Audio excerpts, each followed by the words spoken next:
Are you a businessman or woman? Do you need loan to grow your business? At Taraba Business Development Center, we offer both business and personal loan with flexible repayment plan. We are located in different parts of Taraba State.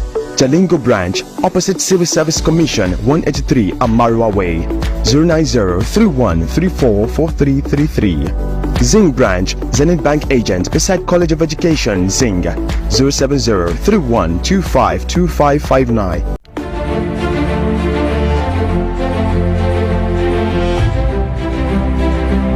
Escape the everyday at DY Scott, a luxurious haven for your hair, nails, and overall well-being. Imagine yourself settling into a plush armchair, the aroma of essential oils and freshly brewed coffee filling the air. Expert stylists meticulously craft your perfect look, whether you're seeking a bold modern style or a classic timeless cut. Beyond the perfect haircut, indulge in a revitalizing manicure or pedicure. Our skilled technicians use only the finest ethically sourced products, ensuring a truly pampering experience for your skin and the planet. Enjoy a refreshing drink, a mojito, chamomile tea, or something bubbly while you unwind in our relaxing atmosphere. Looking to socialize? Challenge friends to a game of table tennis or snooker in our convivial relaxation area. Reconnect with yourself and leave feeling confident, truly pampered and beautifully you. DY Scott is more than just a salon. It's an experience that nourishes your mind, body, and soul. Find us at Roadblock Jalingo, Konaru, or call 081-4563-6195 to book your appointment today.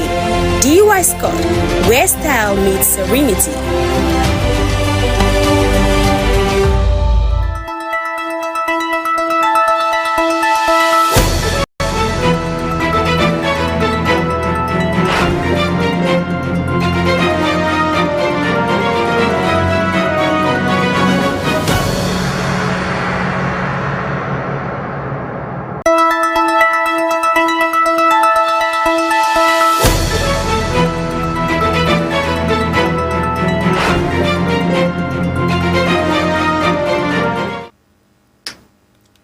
Welcome to the broadcast of news across Nigeria on Som TV, the pulse of the nation. You can follow us on Facebook at Som TV and on YouTube at Som TV Live. I am Esther Oka Steven with the news in full. Nigeria's First Lady, Senator Oluremi Tinubu, on Friday, April 11, 2025, commissioned the Taraba State Mobile Hospital, a healthcare initiative by Governor Dr. Abu Kefas. She also unveiled free educational materials provided by the state government. The First Lady commended Governor Abu Kefas' achievements, particularly in healthcare and education, and announced the donation of a mobile clinic van to support the state effort. She praised the free education policy, noting its positive impact, and conveyed President Bola Tinubu's satisfaction with the governor's performance. Som TV correspondent fires in the report. After the segment, you can see we have wives of service chiefs. They have also a lot of women under them. We have market women and men in the markets, traditional rulers, religious leaders. But most especially, this campaign is meant for our children and youth, which you can see that the country rep for UNAIDS was able to expatiate on why it involves you. But I'm honored to officially launch the Free to Shine campaign in Taraba State as I conclude my 2-day working visit to the state. The Free to Shine campaign is an advocacy initiative led by the African Union, the Organization of the African First Ladies for Development, OAFLAD, and global partners. The goal of this campaign is to address the growing complacency in the response to the spread of HIV/AIDS in Africa. Nigeria being the country with the highest burden of HIV/AIDS in sub-Saharan Africa due to its large population. faces significant challenges. You heard today that Botswana is free. Botswana only has a population of 2.something million. But Nigeria, we have a lot of people affected because of the size of our population. And if we don't quickly address it, we will just have a lot of young people either dying early or just very weak for the legacy that is going to be bequeathed to you. So we want you to listen, very much. During my growing up years, HIV/AIDS, I could hear the music you were playing, which was Michael Jackson, "We Are the World," is to raise money.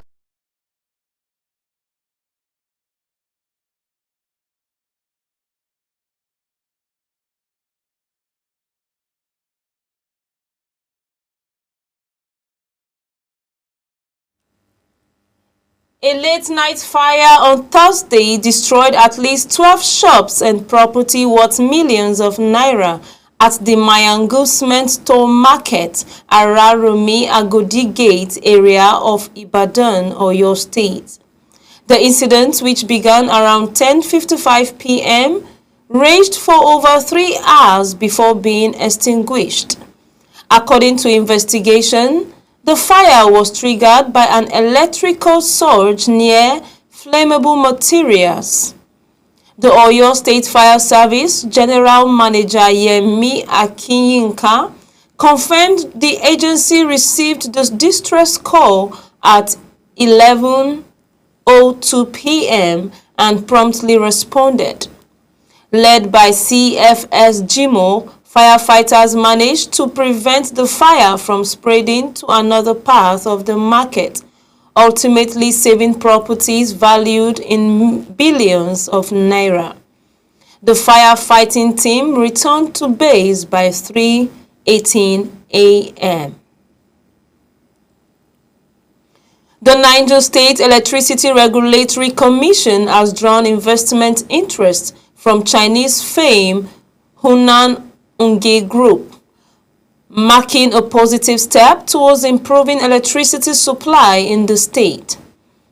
During a meeting with the investors, Commission Chairman Engineer Mohammed Sheru affirmed readiness to issue licenses, stressing the state's electricity challenges despite hosting 4 hydro dams. Commissioners Dr. Amir Shaku and Engineer M.S. Bello urged exploration of Niger's vast renewable energy resources.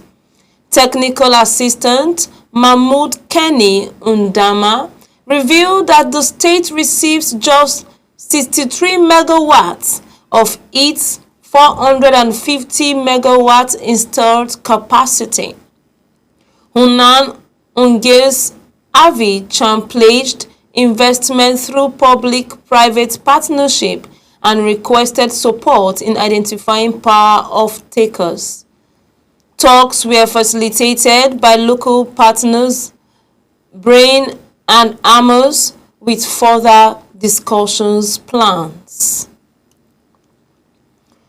Governor Chukwuma Soludo has signed 6 new laws, including the Anambra Herbal Practice Law 2024 and the Indigenous Traditional Medicine Practice Law 2025, to promote development and improve governance.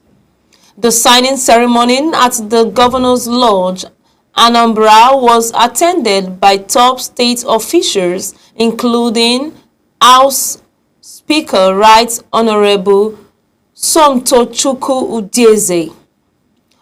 Other enacted laws include those on development, investment, electricity, homeland security, and mission school healthcare. The new legislation aimed to boost economic growth, upgrade energy and healthcare system, and integrate traditional medicines into public health. Governor Soludo commended the legislature for its partnership and expressed confidence in the law's impact on citizens' welfare. The Kebbi State government has reiterated its commitment to security following the swift rescue of Augustine Madubia, a 400-level student of the Federal University Birnin Kebbi, adopted earlier in the week. Commissioner for Information and Culture, Al-Haji Yakubu Ahmed BK, credited the 48 hours rescue to coordinated efforts by security forces and vigilantes under Governor Nasir Idris' directive. He emphasized the administration's zero tolerance to crime and its prioritization of security as a pillar of development. The government highlighted improvements in southern Kebbi's security, enabling displaced farmers to return and achieve a bumper harvest. Ongoing efforts are also being made to combat threats for bandit groups. Citizens are encouraged to support security operations with intelligence, and Governor Idris remains focused on sustaining peace and progress across the state. Inspector General of Police Kayode Ugbetokun has ordered the immediate deployment of tactical police units to violence-hit communities in Plateau State, following the March 28 attack in Boko's local government area. They left over 50 people dead.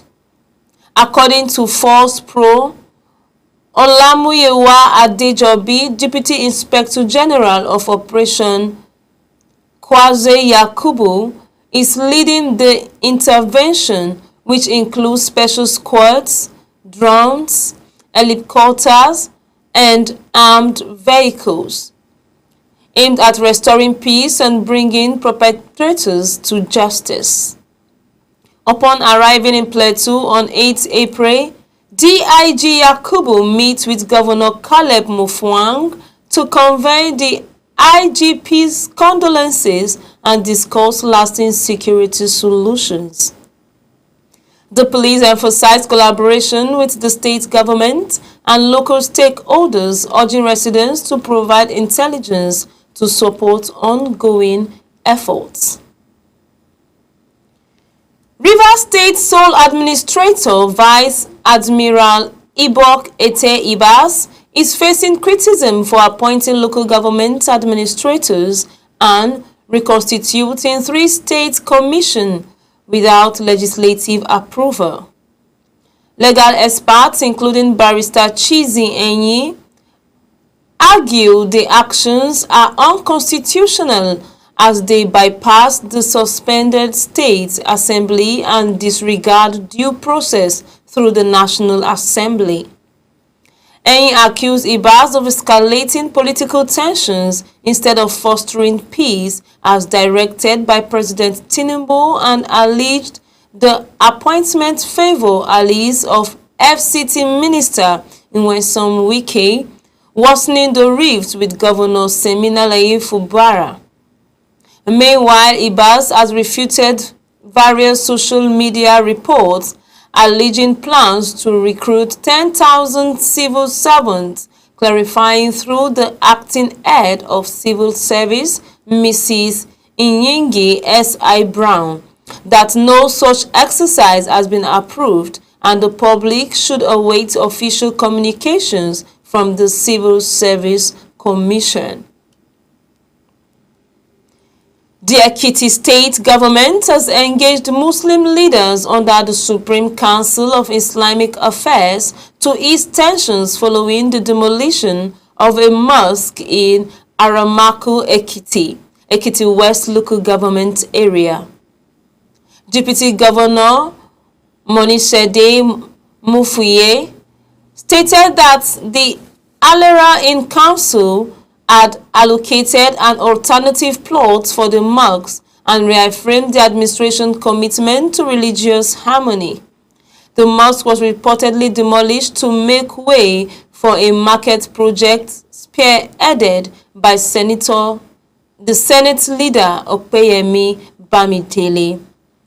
Afuye assured the Muslim community of justice and emphasized peaceful resolution. SCIA President Dr. Hamid Bakare and the Chief Imam of Aramoko Ekiti, Al-Haji Abdul Rahim, urged patience and called for the mosque to be rebuilt at an acceptable location to preserve religious peace. Residents of Anka local government area in Zamfara State have praised President Bola Tinubu, Defense Minister Dr. Bello Matuwale, and Chief of Defense Staff General Christopher Musa for a successful military operation that eliminated notorious terrorist leader Mati and his fighters. The operation, part of Operation Munzo, led to the recovery of weapon, communication gear, and rescued kettles.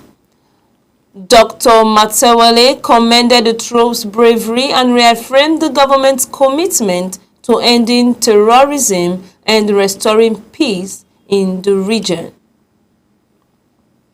The Lagos State government has shut down 13 markets in the Mile 12 and Ketu area over persistent illegal waste disposal. Commissioner for the Environment and Water Resources, Tokumbo Wahab, announced the enforcement, stating it was in line with the state environmental protection law. The affected markets include Arukan, Ojaoba, Owoseni Tundas, Oba Ogunjobi, and several plazas and terminals were sealed for dumping waste on roads and public spaces. Wahab emphasized the need for market operators to take responsibilities for proper waste management, saying the move aimed to safeguard public health and restore order in congested urban areas. 12 Biafran agitators detained since May 24, 2021 were released in Ebonyi State after the prosecution voluntarily withdrawn charges of treasonable felony against them. Their discharge followed repeated court ruling acquitting them for lack of evidence. The Director of Public Prosecution acknowledged the judicial decision leading to the case's dismissal. Led counsel to the indigenous people of Biafran, IPOB, Sir Ifeanyi Ejiofor, hailed the release as a long overdue affirmation of the rule of law and vowed to continue efforts to secure the freedom of other detainees who have similarly been acquitted by multiple courts. Youth from Akpanam in Delta State on Thursday staged a protest at the Delta State Government House in Asaba, decrying prolonged power outage and rising insecurity in their community. The protesters, who marched through major roads, accused the Benin Electricity Distribution Company (BEDC) of deliberately plugging their area into darkness and issuing inflated estimated bills. They urged that the blackout has fueled criminal activities including kidnappings and violence due to lack of light and security infrastructure. In a letter presented to Governor Sheriff Oborevori, the youth demanded urgent government intervention. Responding, the governor's chief of staff, Johnson Erijo, assured them that the legislative framework to address power challenges was nearing completion. The Legal Aid Council in Bayelsa State has secured the release of 3 indigent defendants after their charges were struck out by magistrate court due to lack of diligent prosecution. Coordinator of the council, Mr. Eddie Eninovuo, announced the deployment in Inagua, reaffirming the council's commitment to offering free legal presentation to those under the afford it. The case involved Christopher Birigini of 28, accused of stealing 24 bunches of plantain and damaging property. Woyi Jipre Koko, 40 years old, charged with inflicting grievous harms, and Timipa Edidi, 41 years old, arraigned for unlawful possession of a local-made pistol. All three cases were handled before Magistrate C. Algoa in Kaima and dismissed on April 4th. Inenevuo cited the prosecution's failure to pursue the matter as the reason for the acquittals, adding that the ruling aligned with ongoing efforts to decongest correctional facilities. Stay tuned, we are taking a brief commercial break. Don't change this channel. We'll be right back with more exciting updates on Super Media TV.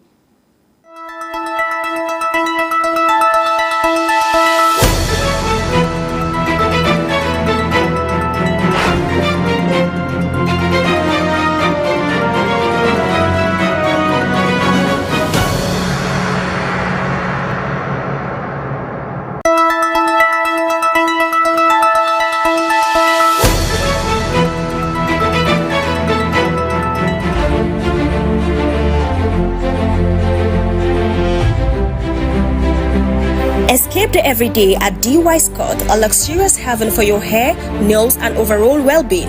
Imagine yourself settling into a plush armchair, the aroma of essential oils and freshly brewed coffee filling the air. Expert stylists meticulously craft your perfect look, whether you're seeking a bold modern style or a classic timeless cut.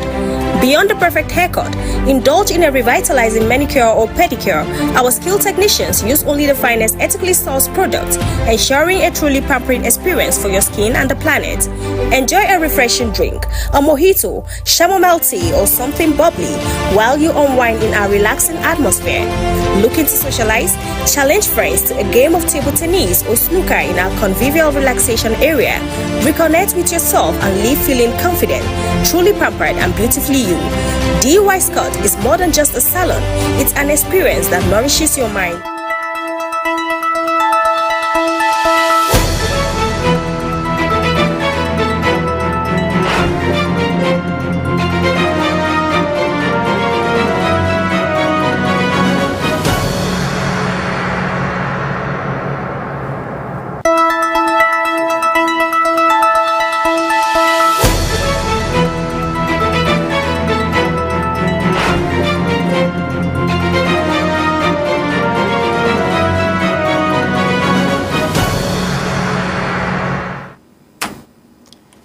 Welcome back.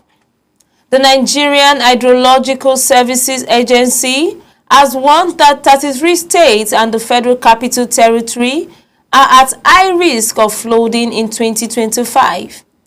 The agency identified 1,249 communities across 176 local government areas as high-risk zones.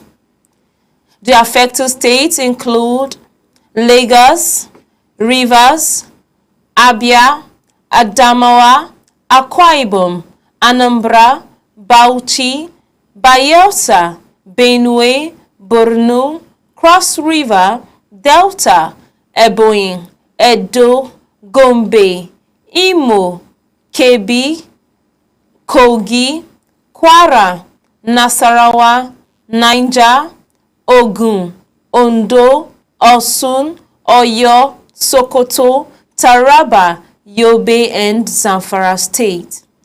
According to the 25 Annual Flood Outlook, an additional 2,187 communities in 293 local government areas are expected to experience moderate flood risk.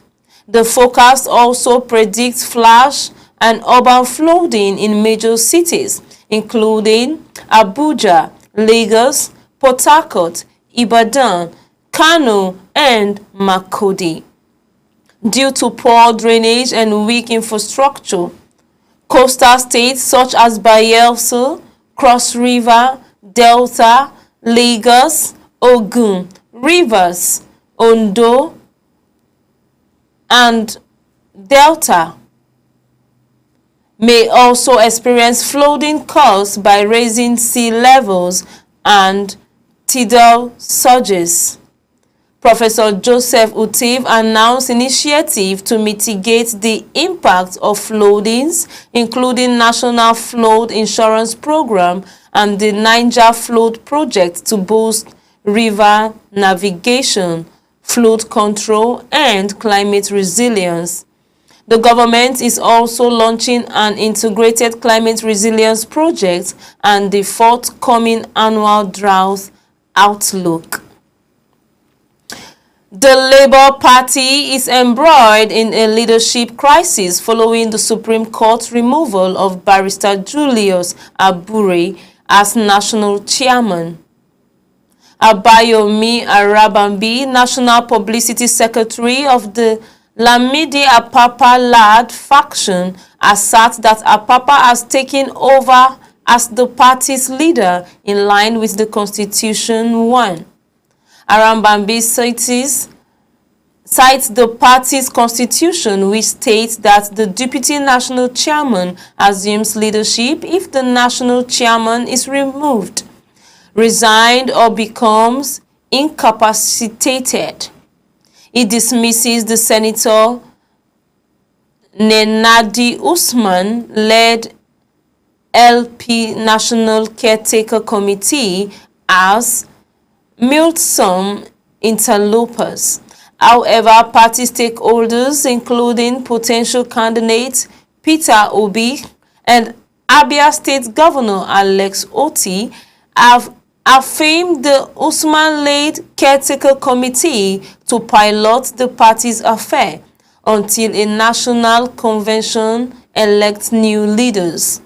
This decision follows the release of the Supreme Court judgment on Abure and Usman's leadership dispute. The crisis has left the party's future uncertain. Former President Muhammadu Buhari has advised leaders to focus on the welfare of citizens over personal interest. He emphasized that leadership is both a challenge and an opportunity, and balancing the two can drive national progress. Buhari spoke at the Kaduna residence when receiving governors elected on the All Progressive Congress APC platform. Buhari encouraged the governors to adopt a citizen-centric approach, expressing confidence in the Progressive Governors Forum progress. Also, he thanked President Bola Tinubu's administration for renovating his home in Kaduna, noting that improvements were made without altering the building's external appearance. The APC's governor, led by Imo State Governor Hope Uzodinma, visited Buhari to celebrate Eid al-Fitr and express gratitude for his contribution to Nigerian democracy and the APC's growth. They praised Buhari's leadership and legacy, highlighting his achievements in security, economic recovery, and anti-corruption efforts, and reaffirmed their commitment to the party's principles and progress. Senate President Godswill Akpabio has petitioned the Inspector General of Police, Kayode Igbetukun, over an alleged assassination plot made against him by suspended Kogi Central Senator Natasha Akpoti-Udonge. Akpabio denied the accusation and called for Natasha's prosecution for criminal defamation. According to Akpabio's petition, Natasha accused him of instructing former Kogi State Governor Yahaya Bello and Governor Osman Ododo to assassinate her in Kogi State. Akpabio categorically denies the accusation, labeling it as heinous lie and a reckless and deliberate attempt to tarnish his reputation. The petition has sparked widespread coverage, with many calling for Natasha to be held accountable. Akpabio's reputation and the implication of the alleged assassination plot will be closely watched as the investigations unfold. The Senate President's petition to the IG marks a significant development in the ongoing siege. Kano State Deputy Governor Aminu Abdulsalam Gwazel on Thursday led a high-level delegation to Edo State to investigate the recent killing in Uromi community. The visit followed the directive of Governor Abba Kabir Yusuf to probe the violent incident that left several dead and displaced residents, including some Kano indigents. The delegation, which include the Emir of Rano and key commissioners, is tasked with fact-finding the prompting peace in the affected area. Speaking before departure from Malam Aminu Kano International Airport, Gwazel said the team mission is to seek justice and offer sustainable recommendations for lasting peace. The committee will engage with Edo State officials, security agencies, traditional leaders, and civil society organizations during a week-long stay. The move is part of efforts by northern governors to foster unity and curb insecurity nationwide.